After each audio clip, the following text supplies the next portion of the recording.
काफी लोग आ गए हैं जी। अब लोग आगे खड़े हो गए, पीछे वाले को कुछ दिख ही नहीं रहा है। बिहार में पिछले 2 दिनों में रामनवमी के त्यौहार के संबंध में आयोजित की गई है। जैसा कि आप जानते हैं, यह त्यौहार संपन्न हुआ है। हर वर्ष की तरह, बल्कि उससे कुछ ज़्यादा प्रशासनिक स्तर पर तैयारी और चौकसी रखी गई थी।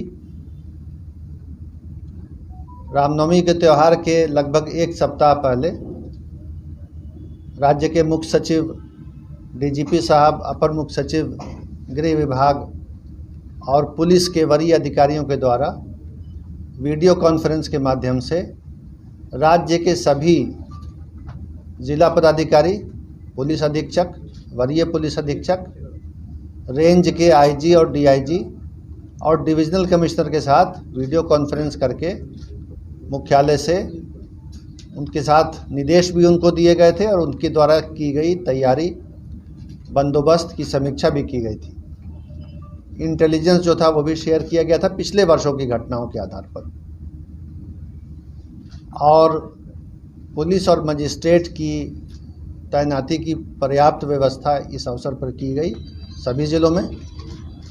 और जैसा कि आप जानते हैं, राज्य के 2 शहरों को छोड़कर शेष सभी स्थानों पर ये त्यौहार शांतिपूर्वक संपन्न हुआ। और इसके लिए मैं राज्य की पुलिस को, जो श्री आर.एस. भट्टी डीजीपी साहब के नेतृत्व में काम कर रही है, और गृह विभाग और मजिस्ट्रेसी को, जो चैतन्य प्रसाद जी के नेतृत्व में है, मैं धन्यवाद भी देता हूँ। बिहारशरीफ और सासाराम में कुछ कोशिश की गई अशांति फैलाने की, कुछ घटनाएं करने का प्रयास किया गया, कुछ घटनाएं उस प्रयास के समय हो गईं, लेकिन वरीय अधिकारियों के पर्यवेक्षण में और स्थानीय जिला प्रशासन और पुलिस प्रशासन के प्रयास से बहुत जल्दी उन पर काबू पा लिया गया और किसी भी प्रकार की गड़बड़ी या अशांति को व्यापक पैमाने पर फैलने से रोका गया, जिसके आंकड़े उपलब्ध हैं और जो पुलिस का काम है उस पर डीजीपी साहब और एडीजी साहब यहाँ पर मौजूद हैं।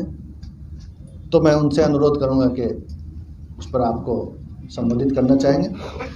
आज भी सुबह से स्थिति सामान्य चल रही है, शांति व्यवस्था बहाल है, लेकिन आज माननीय मुख्यमंत्री जी ने राज्य के मुख्य सचिव और पुलिस महानिदेशक को बुला करके हालात की समीक्षा की, जायज़ा लिया,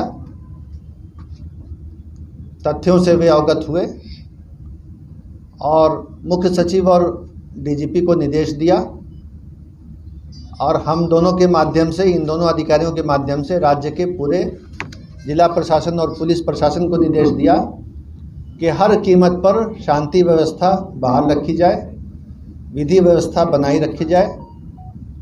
जो दोषी हैं अभी तक गड़बड़ी करने वाले, उनकी पहचान की जाए और पहचान करने के बाद उनके विरुद्ध कानूनी कार्रवाई करते हुए उनको सज़ा दिलाई जाए। तो अभी जो प्राथमिकता होगी वो यही होगी कि राज्य में जो ऐसे तत्व हैं जिन्होंने इस तरह का कोई अटेम्प्ट किया, प्रयास किया शांति भंग करने का, उनकी पहचान हो, और जिन्होंने इस तरह का सामाजिक और कानूनी अपराध किया उनको कानून के दायरे में ला करके सज़ा उनको दिलाई जाए। तो ये माननीय मुख्यमंत्री जी का निर्देश हुआ है और मैं उनका ये निर्देश आपके माध्यम से, मीडिया के माध्यम से सभी तक पहुंचाना चाहता हूं कि राज्य सरकार इस बात पर दृढ़ है कि शांति व्यवस्था बनी रहेगी और किसी किस्म की गड़बड़ी करने को बर्दाश्त नहीं किया जाएगा। उसे बताता हूँ, वर्तमान में पूरे राज्य में विधि व्यवस्था की स्थिति पूरी तरह से नियंत्रण में है। सासाराम और बिहारशरीफ में जो कुछ घटनाएं हुई उनमें अभी तक कुल 109 व्यक्ति जो इन कांडों में संलिप्त पाए गए हैं उनकी गिरफ्तारी हो चुकी है और लगातार हम उन लोगों की पहचान करके गिरफ्तारी का कार्यक्रम जारी रखेंगे। किसी भी ऐसे असामाजिक तत्व को बख्शा नहीं जाएगा और कानून की पूरी ताकत के साथ उनसे निपटा जाएगा। ये निश्चित तौर पे एक प्रयास था राज्य की अमन शांति को भंग करने का, जिसको पुलिस प्रशासन ने, जिला प्रशासन ने मिलकर के इसको विफल किया है और हम पूरी तरह कॉन्फिडेंट हैं कि आगे कोई ऐसी घटना को हम नहीं होने देंगे जिससे कि आम सामान्य शांति व्यवस्था पे कोई प्रतिकूल प्रभाव पड़े। जो ऐसे अंसर हैं समाज में, थोड़े बहुत कहीं ना कहीं हो सकता है कोई ऐसे व्यक्ति हों, उनकी भी हम पहचान करके उनको कानून के दायरे में लाएंगे। धन्यवाद। कितने लोगों की मौत हुई? एक ही व्यक्ति की मौत हुई और वो आपको मालूम है, उसमें भी हमने कांड दर्ज करके गिरफ्तारियां की हैं। और बाकी कुछ नई बात इसमें ये है कि जो सासाराम में कुछ लोग बम से जख्मी थे, कल रात में ही हमने यहाँ से एफएसएल की टीम और डॉग स्क्वाड को भेज करके सुबह 5 बजे हमारी एफएसएल की टीम पहुँच गई थी और उसने जांच करके जो वहाँ पे अंश मिला था एक्सप्लोसिव सब्सटेंस का, उससे हमने ये साबित कर लिया कि वो किसी तरह का किसी के ऊपर हमला नहीं था। वो व्यक्ति स्वयं ही या तो बम बना रहे थे या उसको हैंडल कर रहे थे। तो वो व्यक्ति जो जख्मी हैं वो अपराधी की कैटेगरी में आए हैं, उनको हमने गिरफ्तार कर लिया, उनका इलाज चल रहा है। जब वो बेहतर हो जाएंगे, हॉस्पिटल से छूटेंगे तो वो जेल जाएंगे। कितने लोग हैं सर? 6 है ना, 6 व्यक्ति हैं उसमें।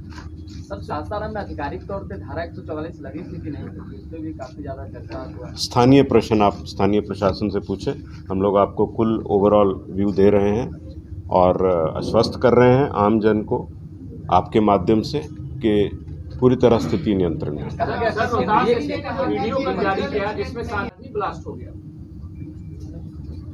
वो अनकनेक्टेड इशू है, उनसे उसका कोई ताल्लुक नहीं है। वो तो अपराधी थे, या उसको बना रहे थे या हैंडल कर रहे थे, उसमें वो घटना हुआ और बिल्कुल अलग स्थान पे हुआ। जहां वो झोंपड़ी में बना रहे थे उसकी भी हमने पहचान कर ली, वहां से भी कुछ अंश मिला, एफएसएल टीम ने जब्त करके मिला भी लिया उसको। सर, जो घटनाएं हुई इसके बारे में कोई इनपुट नहीं थी पहले से कि ऐसा होने वाला है? देखिए, हर चीज़ की इनपुट होना एक पहलू है। जैसे मुख्य सचिव महोदय ने कहा, 1832 जुलूस पूरे राज्य में चल रहे थे रामनवमी के अवसर पर, और ये 2 स्थानों को छोड़ करके बाकी सारे सफल रूप से संपन्न हुए हैं। तो निश्चित ही जो इनपुट थी, जो उसके आधार पे प्लानिंग थी, फोर्स डिप्लॉयमेंट थी, वो सही रूप से की गई।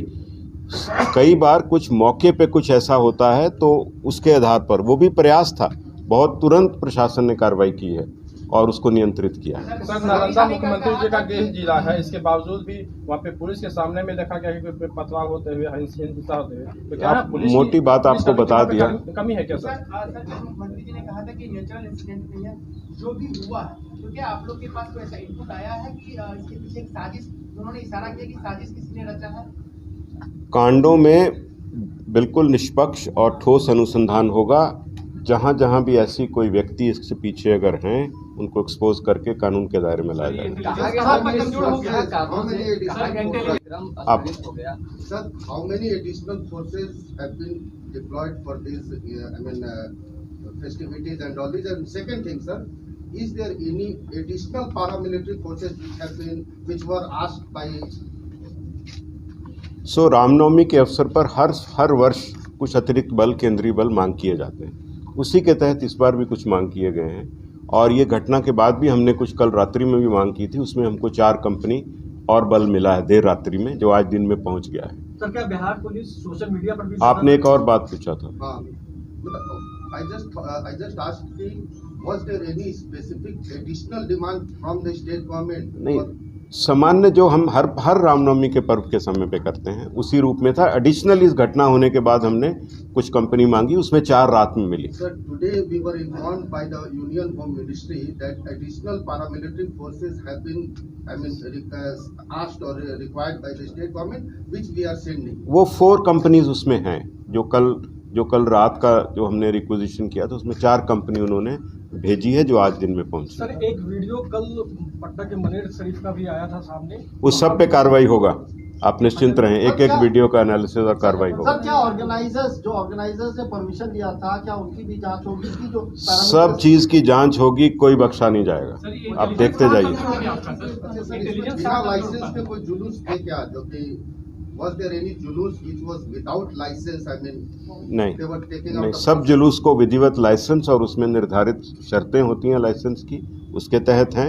लेकिन हाँ, कहीं अगर उल्लंघन है वो सब की तो जांच होगी, सब चीज़ फुटेज की जांच होगी।